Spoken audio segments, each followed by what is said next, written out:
Welcome everyone, I'm Dr. Molly Bradshaw, and in this video I'm going to review the syllabus for my course NSC 900 Role Transition. This course is part of the Doctor of Nursing Practice degree here at Eastern Kentucky University. So remember, this is a general overview of the syllabus, a general overview of the class. We'll go over things in a lot more detail as we go along. But right now, if you don't mind, pull the syllabus up in front of you so that we can follow along and go through it together.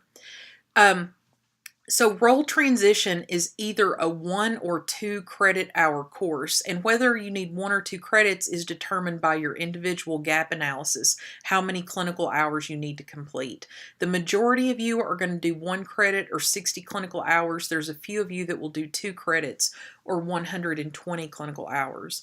Regardless, the seminar part of this course is where we will be doing weekly lessons and assignments for the first 8 weeks, and then you'll complete your clinical hours outside of this didactic time that we spend together.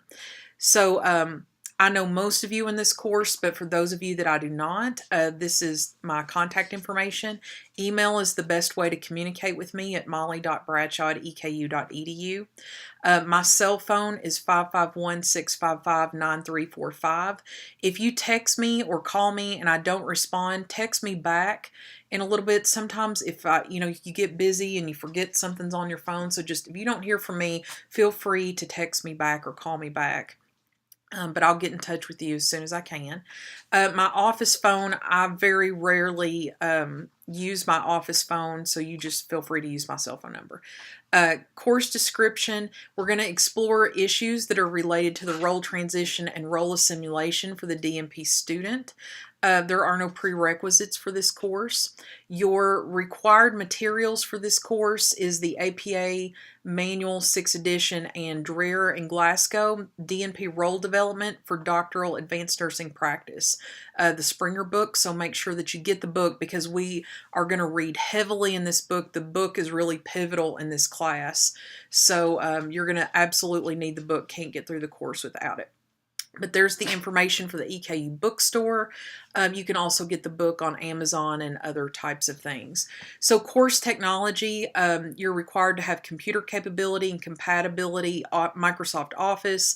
You need a web camera, high-speed internet connection, a headset. And in this course, we will use Zoom for our live discussions and virtual office hours, which is different for some of you than courses that we may have done in the past. So Zoom is the new platform. I've sent all of you invitations on Zoom with the information of how to join. And when you actually get into Blackboard, there's some instructions on how to use Zoom if you're not familiar with it. The student learning objectives in the course, at the conclusion of the course, through reading, discussion, learning activities, we want the student to be able to identify and analyze issues related to role transition for the DNP role and develop strategies for identified issues to enhance role assimilation. So to get your grade in this class, this is the assignments that we're going to do. So in addition to the clinical hours, which we'll talk about in just a second, you're going to write up a professional bio.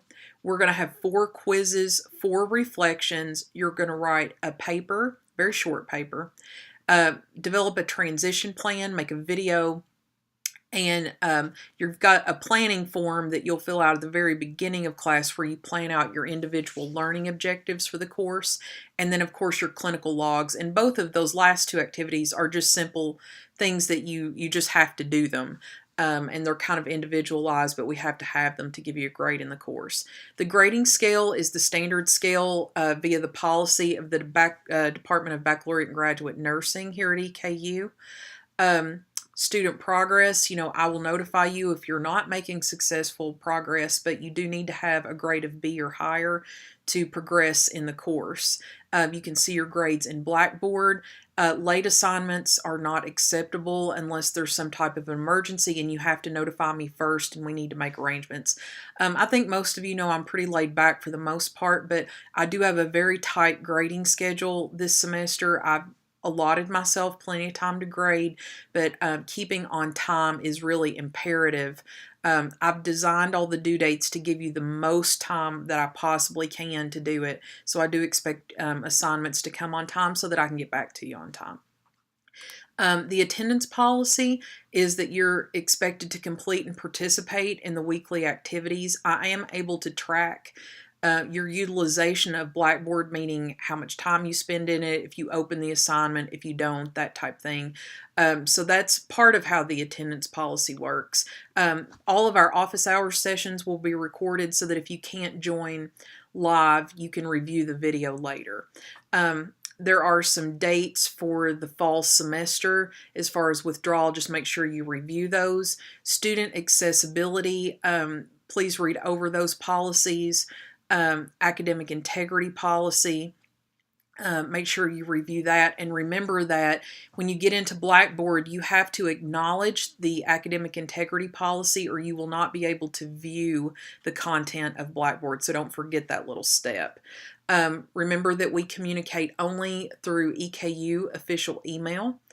And we typically should be responding to each other between 24 to 48 hours in regard to email communication and other communication.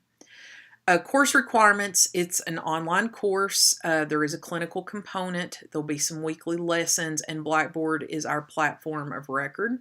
So to get into the assignments in just a little bit more detail. So the planning form is basically an outline of the evaluation that your preceptor will have to fill out for you at the end of the course. So the planning form is just exactly that. It's a form to help you plan out what you want to accomplish in the course. You'll talk to your preceptor about it, and then you and I will talk about it, and we'll make sure that we're all on the same page in terms of making sure we know what you're doing, how we're going to evaluate you, and so forth. I will help you with this. All of these are going to look very different for each of you because you're at different points of your process in this project. The clinical log, again, is exactly what it says it is, just you keeping track using the form of the time that you're spending, the dates, and the essence of what you're doing. I will check the log basically at midterm, then check it again at the end of the 8 weeks. Remember that you do have until December, till classes end in December, to complete all of your clinical hours. So if you have not completed the hours by the end of the first 8 weeks, then you can submit that final log check a little bit later. So this is just basically a Dropbox where you're going to show me the log so that I can document that you're making progress on your clinical hours. The professional bio, I'm going to have you just make a professional bio. We are going to be using the organization, the Doctor of Nursing Practice organization's website. You're going to create a profile there. We're going to be putting our reflections into a blog on that site, and one of the first things I'm going to ask you to submit on that is your professional bio. Your professional bio you're going to need for your final DNP project presentation, and you're going to need it for other reasons just as you progress at this higher level. So I've given you the example of mine. I want you to create yours, and we'll kind of go as we go through there. Quizzes, very simple knowledge-based type quizzes based on the reading. They're basically just knowledge checks for all you educators in the classrooms. Open book, you have 15 minutes to complete it, 10 questions on each, and you have 2 attempts, and it will take the highest grade. So those little quizzes are due. Then the reflections are basically where you do your reading. I pose some questions to you, and you reflect on it, and you write up a reflection that kind of brings in the elements of the reading and your ideas and what you've learned. We are going to put these reflections onto your personal blog on the DNP organization page, into your private blog. So I'll talk to you more about that and what that looks like. If you have already gone on and signed up on that website, you can look at my profile and just follow along what I'm doing. That's what I'm going to have you doing. See one, do one, teach one. The outcomes paper. So again, heavy utilization of this organization, Doctor of Nursing Practice organization. It is the only professional organization for DNPs that is national. So we're trying to really get you engaged in that organization in this course. So the outcomes is a newsletter that they publish every week. And we're going to use the author instructions from that newsletter to have you develop a manuscript to submit to the newsletter. The most beautiful part about that is it has a maximum size of 1.5 pages. So it's very short writing, but it's got to be very precise, very carefully chosen words and writing. We'll talk a little bit more about that, but I want you to start looking through the newsletters. Pay particular attention in the 2017 submissions from students. Every student in that newsletter was my student, and so I am working. One of my goals is that I want you to publish, and I want to mentor you and get your confidence up with publications. And newsletters are a great way to do that because the odds of publication is very high. It kind of boosts your confidence and it kind of gets going. And it's very relevant to this class because they ask for submissions that are all based on the DNP essentials. So it's very, very appropriate in this class that we do that. So that's what that assignment is going to be about. What you're going to do is write up a manuscript. I'm going to review it, give it feedback, have you do the revisions, and then you will submit your final revised paper to the newsletter for consideration for publication. Another important thing to keep in mind as we work through that organization's platform, both the blog and for the newsletter submission, you need to keep the identity of the organization that you're working with or for private. De-identify, do not publish any organization's name in anything that you're doing. That's one of the reasons that I want to review your papers before you submit them. And it's also when you do your self-reflections, they've got to be very professional. De-identified, you're not calling out names of people, persons, places, or organizations. You're stepping into kind of the third person to talk about these things broadly. And from your own perspective, but with complete respect to everyone's privacy and that type of thing. The transition plan is basically at the end of the class.